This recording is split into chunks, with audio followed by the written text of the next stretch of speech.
next talking point here, I want to talk about Forge FC one last time. I know, it's been knocked out for a little bit now, but I want to cover it one last time for everybody. So Forge FC is out. Forge FC did not qualify for CONCACAF Champions League on try number 2. There's still one more try left sometime in that first quarter of 2021 when they played Toronto FC in the 2020 Canadian Championship Finals. I don't know if they're going to win that game. It's a one-off game. It's going to be like preseason type time for both TFC and Forge FC. So maybe that kind of makes it a 50-50 game. I don't know. But I mean, Forge FC, going back to that play-in game against Marathon just a week or two ago, I mean, that was a tough game to watch. A tough game, tough loss to swallow too. If you're a Forge fan, if you're a CPL fan, I mean, they weren't clicking.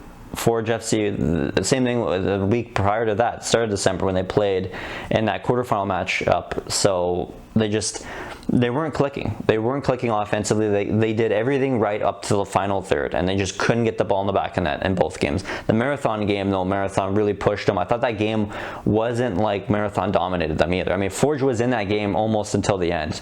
The reffing was absolutely horrible in that Marathon match. I mean, people are saying they got CONCACAF, and I mean, it's sad. It's honestly sad that that's even a thing in CONCACAF games. And this is why I hate watching CONCACAF League or CONCACAF Champions League. It's because it's like, I remember back, was it 2 years ago now, almost 3 years, when TFC did their run to the finals in 2018. And I was just playing these weird teams and these weird countries where the rules just seem to bend for certain teams and depending on the refs too. And that's what I just hate about the CONCACAF competitions. It's like, even if one team is clearly better than the other team, I mean, it literally depends on how the ref feels, or maybe they got paid off, maybe they didn't. I'm not saying that the ref in this game against Marathon of Forge was paid off, but what I'm saying is it's just, these games are just so, the reffing is always bad, or it's always one-sided. It's just frustrating. It's frustrating to watch. I was really hoping Forge would beat Marathon. I didn't think that they were going to beat Marathon, unfortunately, just because Marathon is a little bit of a better club. But I mean, I think Forge took it to them. And honestly, in my opinion, if Forge was playing regular league action around that time of that game, I think they could have beaten Marathon in that one-off game earlier in December. So our Kyle, they definitely would have beaten if they had more regular action and game time. So, I mean, hats off though. I tip my cap to Forge FC and everybody there.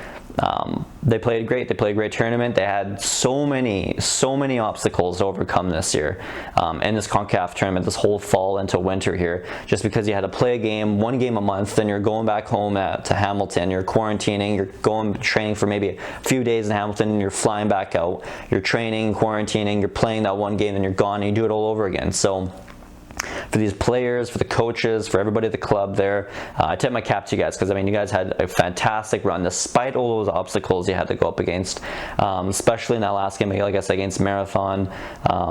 Crazy ending to the game too, if you guys haven't watched it though, is Kyle Becker got the red card in the final few minutes there of stoppage time.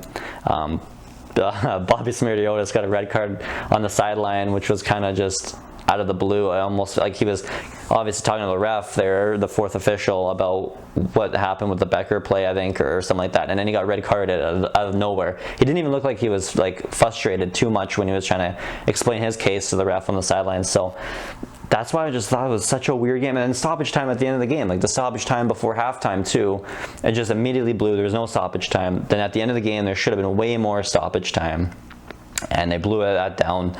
So I mean, like, come on, come on, CONCACAF, let's clean this up. Let's clean these leagues up, because no one in North America, no one in Canada and the US at least, are going to take this competition seriously, or even want to invest their time or money or effort watching these games when the reffing is clearly garbage. So clean it up, CONCACAF, come on, just do it right.